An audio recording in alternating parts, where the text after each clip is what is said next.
आले आणि भगवंतांनी त्यांना चरक भिक्खवे चारिकं बहुजन हिताय बहुजन सुखाय ही जी आहे या नियमाप्रमाणे त्यांना बाहेर प्रचारासाठी जाण्याची संधी दिली, त्यांना आज्ञा दिली आणि ते लोक जात राहिले.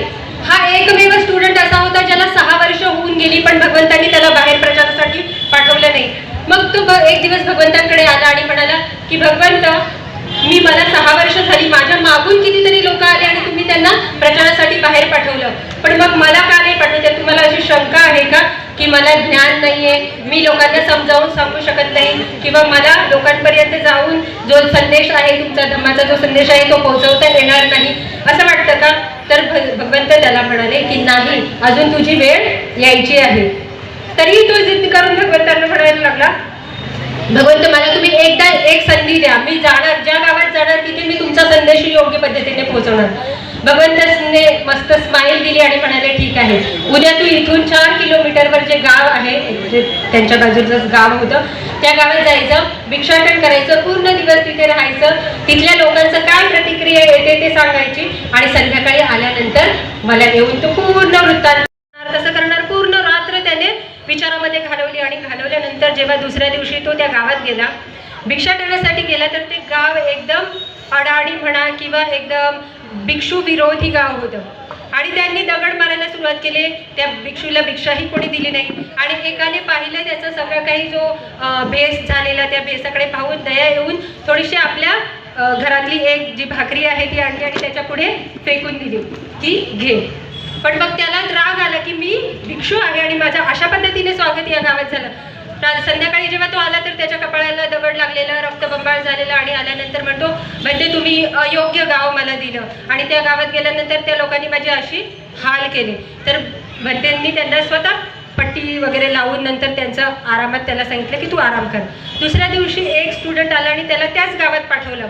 तो गेला, त्याचीही त्याच पद्धतीने सगळ्यांनी स्वागत केलं, पण तो प्रत्येक वेळेस जेव्हा त्याच्यावर कोणी काही दगड फेकायचा, कोणी काही शिव्या द्यायचा, तर तो फक्त सबका मंगल हो, तुमचं मंगल हो, कल्याण हो होऊन पुढे जायचा.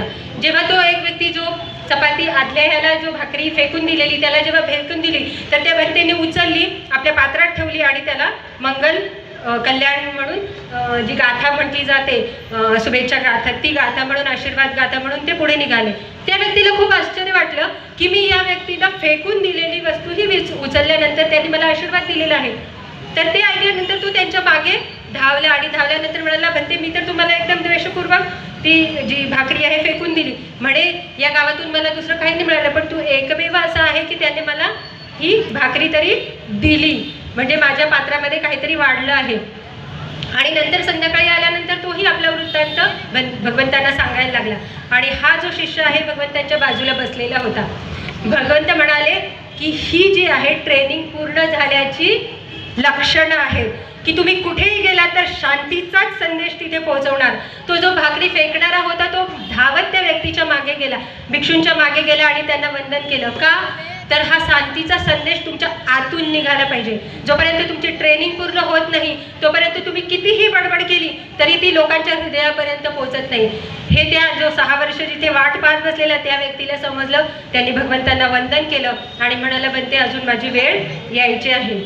तसा प्रत्येकाने संकल्प करा की आपापली ट्रेनिंग पूर्ण करून मग पुढच्या वर्षी जे काही तुम्ही कराल ते पूर्ण हृदयातून असणार आहे. म्हणजे जो उपवासात आजचा आहे तोही केला तर तो बुद्धांप्रती असलेल्या धम्माच्या आचरणानुसारच असणार आहे. असं नाही की बुद्धांनी मध्यम मार्ग दिला म्हणून त्या मध्यम मार्गाचाही आपण मध्यम मार्ग करा, तो अधिकार आपल्याला नाही आहे. इथेच मी माझे 2 शब्द संपवते. 10 मिनिटाच्या वर वेळ घेतल्याबद्दल सगळ्यांची क्षमा मागते आणि बुद्धांच्या जयंतीनिमित्त सगळ्यांना काय म्हणणार शुभेच्छा देऊन सगळ्यांसाठी मंगल मैत्री करते की सर्वांना धम्माचा मार्ग मिळो, धम्माचे नियम सगळ्यांना कळो आणि धम्म मार्गावर आरूढ होत निर्वाणापर्यंत जाण्याचा मार्ग तुम्हा सगळ्यांच्या हृदयामध्ये उत्पन्न हो आणि आजच्या संकल्पदिनी सगळ्यांचं मन धर्म मार्गाकडे आचरणात बद्ध हो. नमो बुद्धाय.